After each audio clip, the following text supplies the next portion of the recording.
Hey y'all, so this is kind of like a continuation off of that last video that I posted talking about I'm about to work for myself.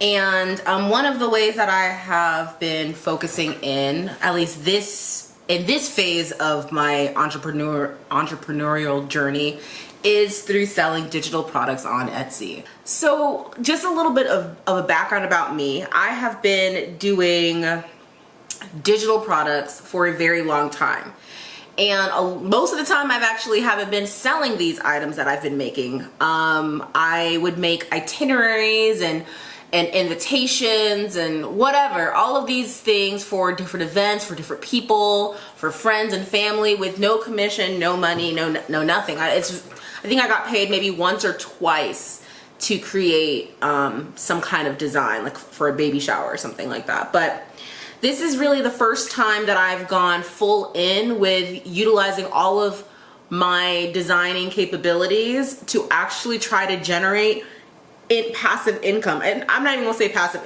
income, period, for me. So I have been on Etsy now for a little over a month, and I'm bringing y'all in to this journey. So my goal for my Etsy business, or just digital products in general, for the end of this year is to make $60,000. So I started my Etsy business in May. In May, it was kind of like I didn't post any products for a few weeks, and then I started posting products. So really my beginning month was June, like full on. So between June to December, my goal is to make $60,000 selling digital products on Etsy. And so I'm gonna go through my account and what my sales have been looking like so far. I'm going to talk about a little bit about my strategy and how I plan on doing this, and yeah, things I guess I've been learning along the way. First and foremost, I want to make sure that I am putting products and items out there that connect with me and my purpose. My products represent that. I never want to make a product that I personally wouldn't use myself. That's just me. I guess you could say that's a block or whatnot, but everything that I put out there is essentially an extension of me and who I am. So my niche essentially is me. I am my niche. I did some extensive research on Etsy in regards to this niche. Of course, like I said, Black women, anything is far and few in between on Etsy. There's a lot of people selling Black women focused stuff on Etsy, on Amazon, on wherever, and they are not Black women. So if you are a Black woman, make Black stuff. Make stuff for Black women and for Black people them, okay? Because you have Johnny out in Slovenia or whatever making stuff that Black people are buying. So, but if that's not your niche, then you do what you got to do.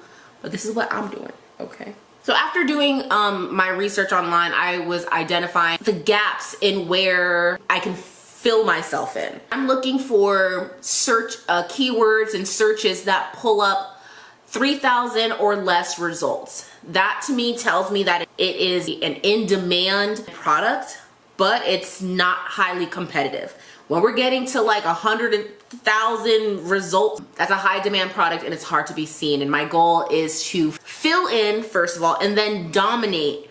Okay, so as you can see, I actually started my store May 6th, but I didn't actually post my first product until around May 12th. So let me actually change my range. As you can see, this is my first month results from the time I posted my first item. I wasn't running any ads for the first few months. So I think I had posted one or two things, and then for 2 weeks, it was silent because I didn't do anything, right? I got stuck in creation mode, which was my big like, no, don't get stuck in creation mode. The first step of my strategy is to start small. So I have this big idea, like for example, I know I want to create like this huge planner with all of these different attributes and stuff to it, but all of that stuff takes time to make.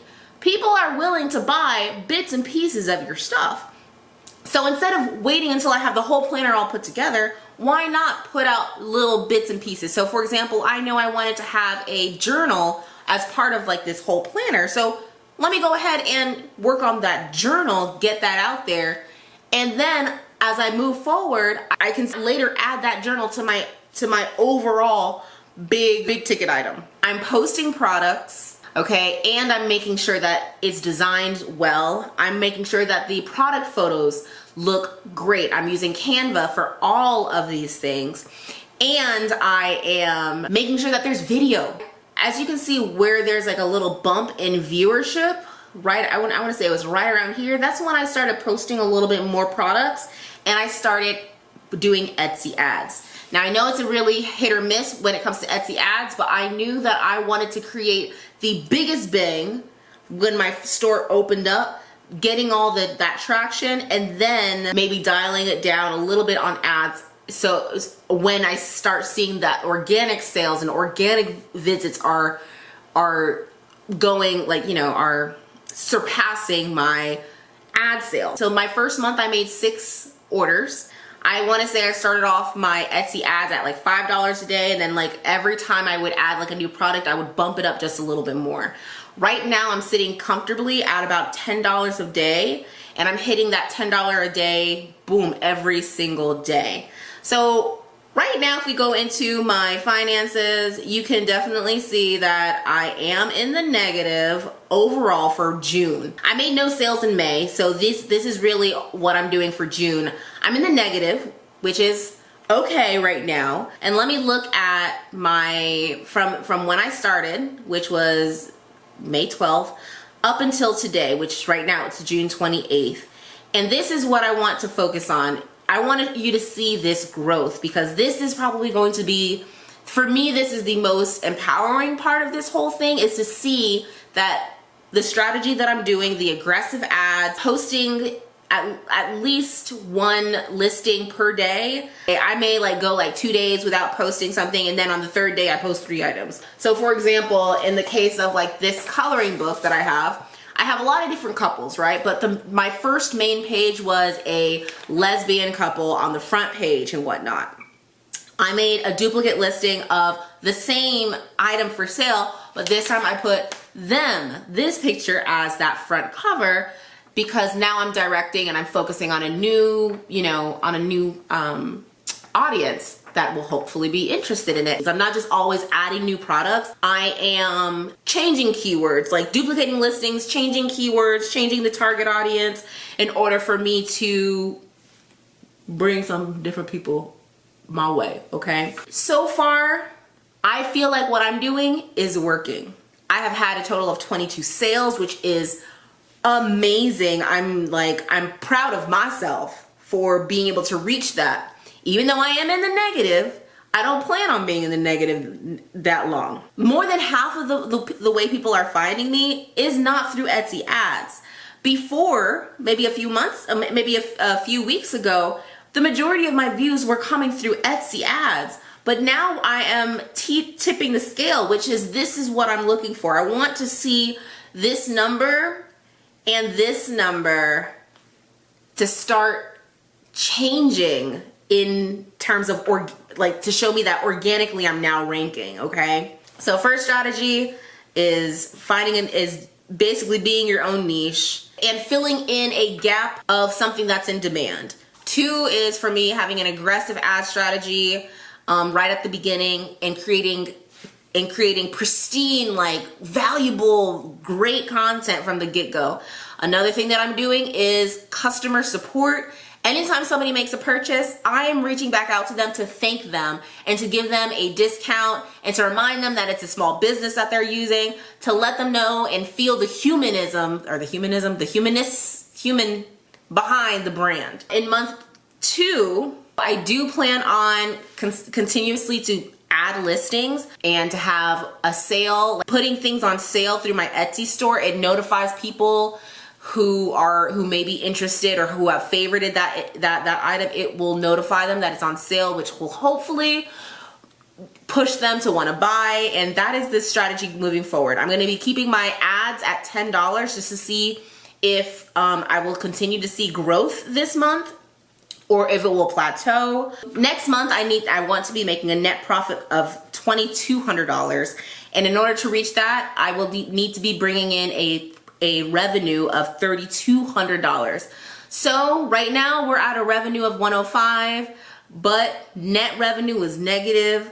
And so in order for me to make up for that negative that I'm currently at, and all the marketing that I'm going to be putting forth, putting on Etsy, and all the fees, I need to be bringing in more. According to Everbee and what I be seeing these other shop owners selling similar items to the ones that I'm making, they be making $30,000 on one product alone, baby. One product alone.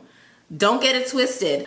I'm walking into this knowing that this shit is possible and people are doing it. I'm just here to bring y'all along for the ride, to show y'all what I'm learning, and to hopefully inspire you guys to do the same. And when I make 10K, when I reach a 10K month, this is gonna be my promise to y'all. When I hit that 10K month in August, that's the goal. I'm gonna teach y'all how to do it. Please go ahead and give this video a like. I know that this was all over the place and I had really no structure to this conversation at all, but that's how things are going right now. I'm just literally going with the flow and what feels right to me. We're going into this full force, and if y'all are on and ready for this ride, then go ahead and give that video a subscribe. And yeah, I'm really excited because yo girl is like, when I tell you my ass about to be in Mexico, when I tell you I'm about to go to Thailand, when I tell you like you gonna see me traveling the world doing this, I'm speaking it to you right now so that in a few months when I'm gone, you'll be like, oh, she did say she's gonna do that. Okay.